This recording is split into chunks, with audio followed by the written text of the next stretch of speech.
অনেক ভাগ্য করে জীবনে এরকম একটা স্বামী পেয়েছি, আর সেই স্বামীর জন্যই আজকে বাংলাদেশের ঐতিহ্যবাহী বিখ্যাত একটা খাবার রান্না করছি। আমার স্বামী অনেকদিন যাবতই বলছিল যে তার কিছু একটা খেতে ইচ্ছা করছে, এবং সে বারবারই বলছিল।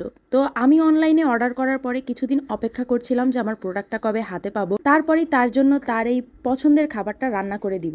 বরিশালের এইদিকে খুব একটা চুইঝাল পাওয়া যায় না, তো তাই আমি একদম খুলনার অথেন্টিক চুইঝাল অর্ডার করে দিয়েছিলাম অ্যাগ্রোফিট বিডি পেজ থেকে। এবং চুইঝালটা হাতে পাওয়া মাত্র আর কোনো অপেক্ষা করি নাই, কারণ আমার স্বামী খেতে চেয়েছে, তার জন্য তো এটা আমার করতেই হবে। আমি আজকে দুই ধরনের চুইঝাল নিয়েছিলাম, মানে মোটা চুইঝাল আর চিকন ডালের মতো যে চুইঝাল থাকে ওইটা, দুই পদই মিশিয়ে নিয়েছিলাম অল্প অল্প করে। চুইঝাল কিন্তু একটা মশলা, আর বাংলাদেশের খুলনা অঞ্চলে চুইঝাল কিন্তু খুব বিখ্যাত একটা খাবার। আমি আর আলিফও কিন্তু জীবনে অনেকবার খুলনা গিয়ে চুইঝাল খেয়েছি। খুলনাতে যে দোকানগুলোতে চুইঝাল বিখ্যাতভাবে বিক্রি করে, সেই সব দোকানে চুইঝাল মজা হওয়ার একটাই কারণ মশলা। ওখানে কিন্তু প্রচুর পরিমাণে মশলা ব্যবহার করে, আর আমিও আজকে আমার কাছে যতগুলো মশলা ছিল সবগুলাই মোটামুটি গুঁড়ি করে নিয়েছি। গরুর মাংসে কিন্তু সব প্রকার গরম মশলার গুঁড়ি দিলে এমনিতেই ভালো লাগে, আর চুইঝাল দিয়ে গরুর মাংস রান্নাটায় কিন্তু একটু বেশি মশলা ইউজ করতে হয়, তাহলে এটার প্রপার একটা স্বাদ আসে। মশলা গুঁড়ো করার পরে গরুর মাংসের মধ্যে আমি হলুদ গুঁড়ো, মরিচ গুঁড়ো, লবণ গুঁড়ো, জিরা গুঁড়ো, ধনিয়া গুঁড়ো সবকিছু একসাথে দিয়ে দিচ্ছিলাম। এসব কিছু দেওয়ার পরে আমার হাতে করে নেওয়া মশলার গুঁড়োটাও দিয়ে দিলাম, আর এখন খুব ভালো করে মশলা দিয়ে মাংসটা মাখাতে হবে। আমার এই রেসিপিতে যদি আপনারা চুইঝাল দিয়ে গরুর মাংস রান্না করেন,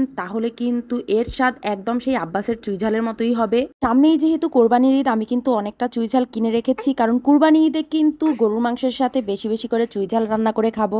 আর অ্যাগ্রোফিট বিডিতে কিন্তু বিকাশ পেমেন্টে 10% ক্যাশব্যাক, মানে সর্বোচ্চ 100 টাকা ক্যাশব্যাকও আছে। তাই আপনারাও চাইলে এই ক্যাশব্যাক থাকাকালীন সময়ে অ্যাগ্রোফিট বিডি থেকে চুইঝাল কিনে নিতে পারেন। চুলায় তেল দিয়ে তার মধ্যে গরম মশলা দিয়ে পেঁয়াজ, আদা, রসুন বাটা সবকিছু দিয়ে একটু কষিয়ে তার মধ্যে আমার মেখে রাখা মাংসটা দিয়ে দিলাম। আর এখন হচ্ছে প্রচুর পরিমাণে কষানোর পালা। গরুর মাংস কিন্তু যত বেশি কষাবেন তত বেশি স্বাদ আসবে। চুইঝাল রান্নাতে এরকম কয়েকটা দেশি রসুন না দিলে কিন্তু চুইঝালের সেই মজাটাই আসবে না।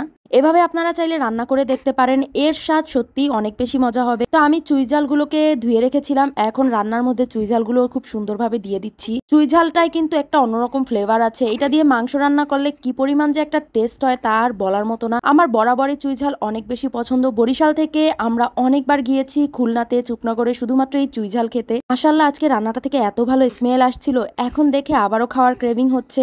আপনাদের সাথে বক বক করতে করতে কিন্তু আমার রান্না একদম শেষ পর্যায়ে। আজকে কিন্তু আমার সাথে আমার মেয়েও ভয়েস ওভার দিল, আপনারা হয়তো শুনতেই পেয়েছেন তার কণ্ঠ। আমার স্বামী যখন কোনো একটা কিছু বলে, তখন আমি প্রাণপণ চেষ্টা করি তার জন্য সেই কাজটা করা। সে বলছিল তার চুইঝাল দিয়ে গরুর গোশত খেতে ইচ্ছা করছে, কিন্তু এখন আমাকে আর বাবুকে একা বাসায় রেখে তার পক্ষে খুলনা যাওয়া সম্ভব না। তাই আমি খুলনা থেকেই চুইঝাল অর্ডার করে দিলাম, আর তারপরে এই মজাদার গরুর মাংস রান্না করে ফেললাম চুইঝাল দিয়ে। বিশ্বাস করেন, এভাবে রান্না করলে কিন্তু একদম ঠিক এই আব্বাসের স্বাদই আসবে। শুধুমাত্র কিছু গরম মশলার গুঁড়ি ব্যবহার করলে আর প্রপার ওয়েতে রান্না করলে, বেশি করে কষিয়ে, তাহলেই সেই একটা স্বাদ আসবে। আর আপনারা যদি আমাদের মতো মোটামুটি একটু ঝাল প্রেমী হন, তাহলে কিন্তু চুইঝালকে এভাবে চাবিয়ে খাবেন।